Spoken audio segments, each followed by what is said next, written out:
Livro de Gênesis, capítulo 47 e 48. José foi ver o faraó e lhe disse: Meu pai e meus irmãos chegaram da terra de Canaã. Trouxeram seus rebanhos, seu gado e todos os seus bens, e agora estão na região de Gósen. José levou consigo 5 de seus irmãos e os apresentou ao faraó. Em que vocês trabalham? O faraó perguntou aos irmãos. Eles responderam: Nós, seus servos, somos pastores como nossos antepassados. Viemos morar no Egito por algum tempo, pois não há pastagem para nossos rebanhos em Canaã. A fome é terrível naquela região, por isso pedimos sua permissão para morar na região de Gósen.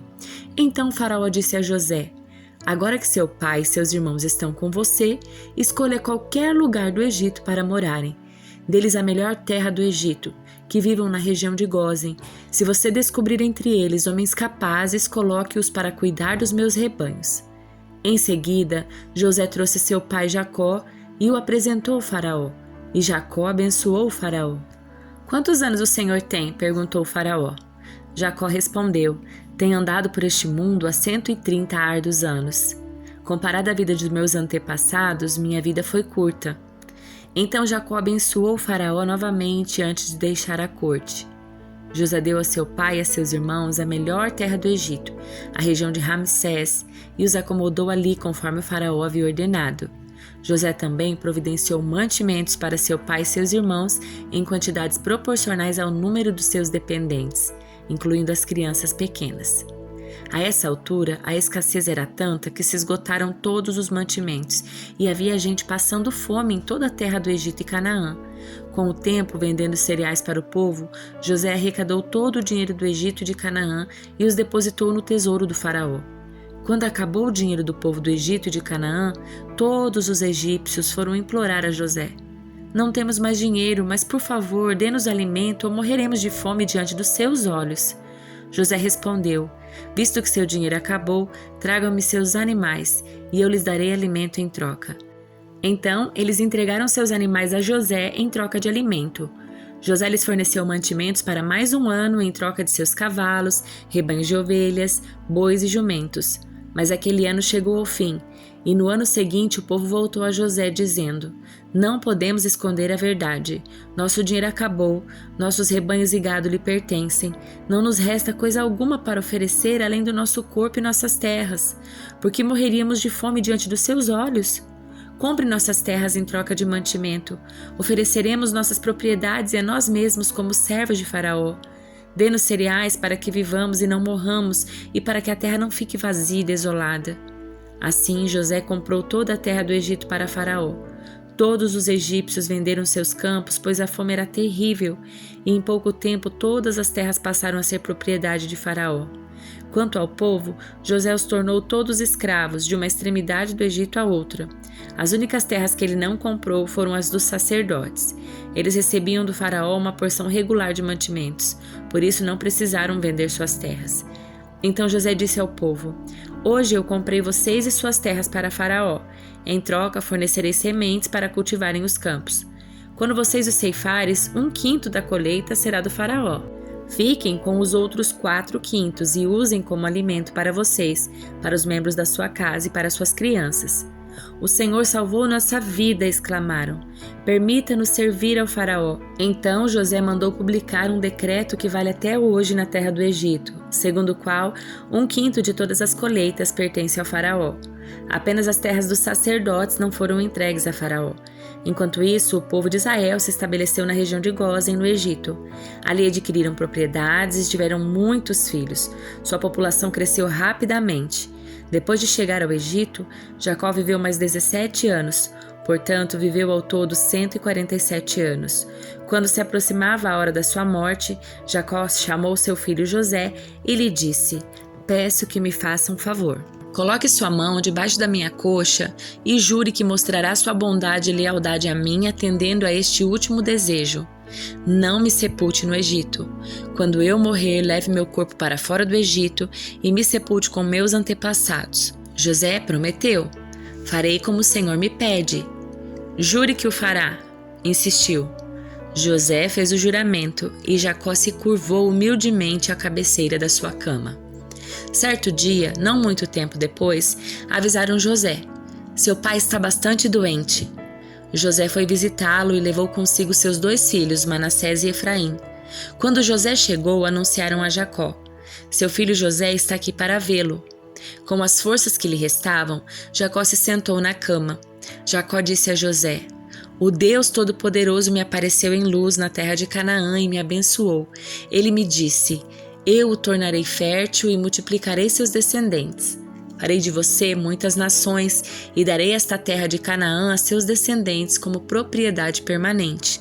Agora tomo para mim, como meus próprios filhos, seus 2 rapazes, Efraim e Manassés, nascidos aqui na terra do Egito antes da minha chegada. Eles serão meus filhos, como são Ruben e Simeão. Os filhos que você tiver depois deles, porém, serão seus e herdarão propriedades dentro do território dos irmãos deles, Efraim e Manassés. Muito tempo atrás, quando eu voltava de Padã-Arã, Raquel morreu na terra de Canaã. Ainda estávamos viajando a certa distância de Efrata, ou seja, Belém. Com grande tristeza sepultei-a ali mesmo, junto ao caminho para Efrata. Em seguida, Jacó olhou para os 2 rapazes e perguntou: quem são estes? José respondeu: estes são os filhos que Deus me deu aqui no Egito, Jacó disse. Traga-o mais perto para que eu os abençoe. Os olhos de Jacó estavam enfraquecidos por causa da idade, e ele quase não conseguia enxergar. José levou os rapazes para perto dele, e Jacó os beijou e abraçou.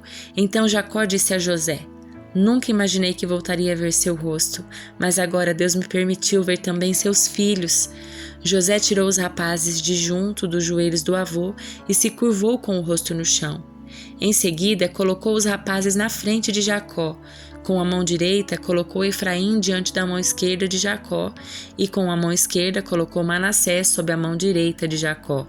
Mas ao estender as mãos para colocá-las sobre a cabeça dos rapazes, Jacó cruzou os braços, pôs a mão direita sobre a cabeça de Efraim, embora fosse o mais novo, e a mão esquerda sobre a cabeça de Manassés, embora fosse o mais velho. Em seguida, abençoou José, dizendo: que o Deus diante do qual andaram meu avô Abraão e meu pai Isaque, o Deus que tem sido meu pastor toda a minha vida até o dia de hoje, o anjo que me resgatou de todo o mal, abençoe estes rapazes. Que eles preservem meu nome, o nome de Abraão e Isaque, e seus descendentes se multipliquem grandemente na terra. José, porém, não se agradou quando viu o pai colocar a mão direita sobre a cabeça de Efraim. Por isso, levantou-a para passá-la da cabeça de Efraim para a cabeça de Manassés. Não, meu pai, disse ele, este é o mais velho. Coloque a mão direita sobre a cabeça dele. Mas seu pai se recusou e disse: eu sei, meu filho, eu sei. Manassés também se tornará um grande povo, mas seu irmão mais novo será ainda maior. Seus descendentes se tornarão muitas nações.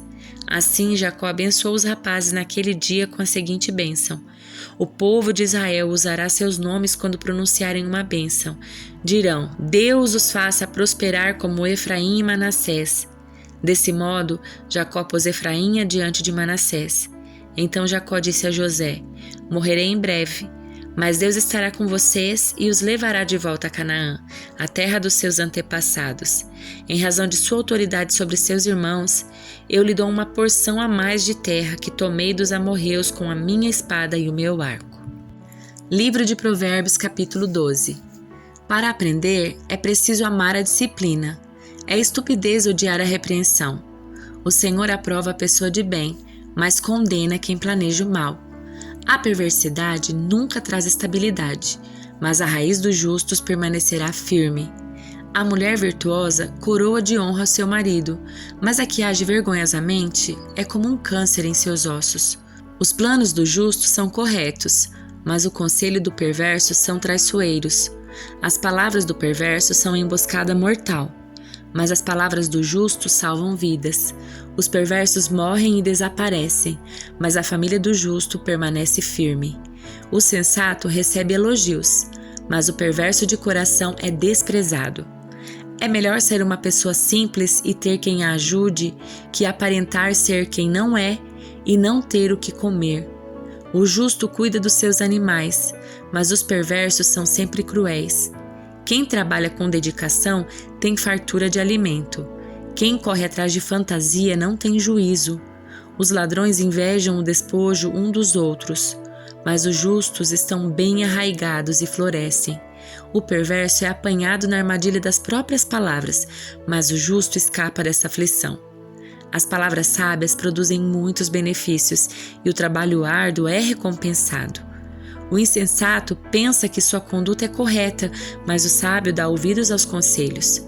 O insensato se ira com facilidade, mas o sábio ignora a ofensa. A testemunha honesta diz a verdade, a testemunha falsa conta mentiras.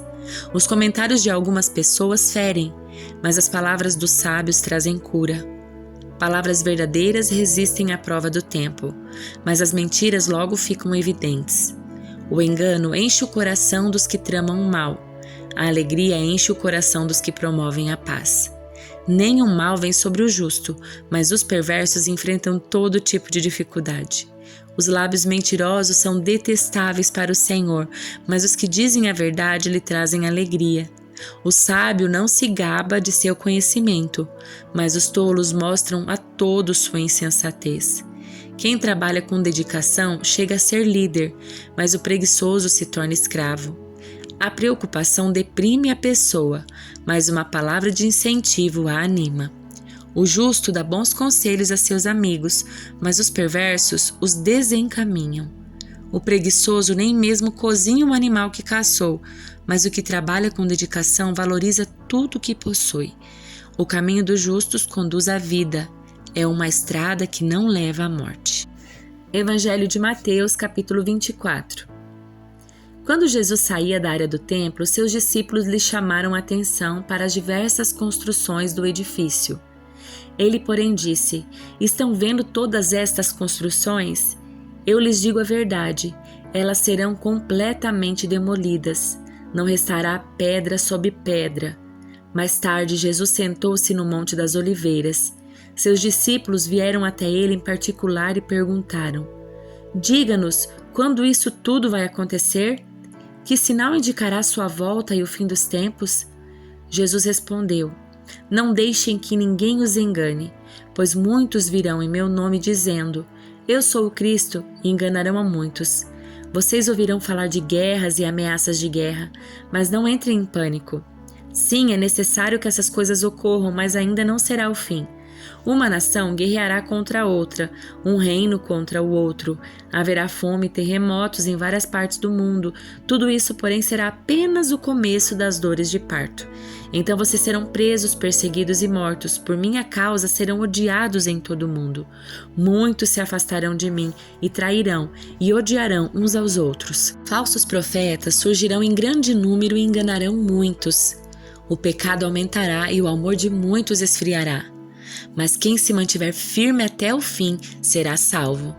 As boas novas a respeito do reino serão anunciadas em todo o mundo para que todas as nações as ouçam. Então virá o fim.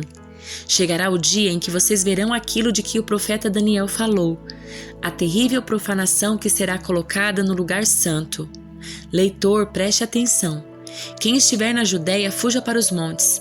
Quem estiver no terraço, no alto da casa, não desça para pegar suas coisas. Quem estiver no campo, não volte nem para pegar o manto. Que terríveis serão aqueles dias para as grávidas e para as mães que estiverem amamentando. Orem para que a fuga de vocês não seja no inverno nem no sábado, pois haverá mais angústia que em qualquer outra ocasião desde o começo do mundo. Nunca mais haverá angústia tão grande. De fato, se o tempo de calamidade não tivesse sido limitado, ninguém sobreviveria. Mas esse tempo foi limitado por causa dos escolhidos. Portanto, se alguém lhes disser: "Vejam, aqui está o Cristo", ou "Ali está ele", não acreditem, pois falsos cristos e falsos profetas surgirão e realizarão grandes sinais e maravilhas a fim de enganar, se possível, até os escolhidos. Vejam que eu os avisei disso de antemão. Portanto, se alguém lhes disser: "Ele está no deserto", nem se deem ao trabalho de sair para procurá-lo. Se disserem: "Está escondido aqui", não acreditem, porque assim como o relâmpago lampeja no leste e brilha no oeste, assim será a vinda do Filho do Homem. Onde estiver o cadáver, ali se ajuntarão os abutres. Imediatamente depois da angústia daqueles dias, o sol escurecerá, a lua não dará luz, as estrelas cairão do céu e os poderes do céu serão abalados. Então, por fim, aparecerá no céu o sinal da vinda do Filho do Homem, e haverá grande lamentação entre todos os povos da terra. Eles verão o Filho do Homem vindo nas nuvens do céu com poder e grande glória. Ele enviará seus anjos com um forte sopro de trombeta, e eles reunirão os escolhidos de todas as partes do mundo, de uma extremidade à outra do céu. Agora, aprendam a lição da figueira. Quando os ramos surgem e as folhas começam a brotar, vocês sabem que o verão está próximo. Da mesma forma, quando virem todas essas coisas, saberão que o tempo está muito próximo à porta. Eu lhes digo a verdade, esta geração certamente não passará até que todas essas coisas tenham acontecido. O céu e a terra desaparecerão, mas as minhas palavras jamais desaparecerão. Contudo, ninguém sabe o dia nem a hora em que essas coisas acontecerão, nem mesmo os anjos do céu, nem o Filho, somente o Pai sabe. Quando o Filho do Homem voltar, será como no tempo de Noé. Nos dias antes do dilúvio, o povo seguia sua rotina de banquetes, festas e casamentos até o dia em que Noé entrou na arca. Não perceberam o que estava para acontecer até que veio o dilúvio e levou todos. Assim será na vinda do Filho do Homem. 2 homens estarão trabalhando juntos no campo. Um será levado, o outro deixado. 2 mulheres estarão moendo cereal no moinho. Uma será levada e a outra deixada. Portanto, vigiem, pois não sabem em que ocasião o seu Senhor virá. Entendam isto: se o dono da casa soubesse exatamente a que horas viria o ladrão, ficaria atento e não permitiria que a casa fosse arrombada. Estejam também sempre preparados, pois o Filho do Homem virá quando menos esperam. O servo fiel e sensato é aquele a quem seu senhor encarrega de gerir os outros servos da casa e alimentá-los.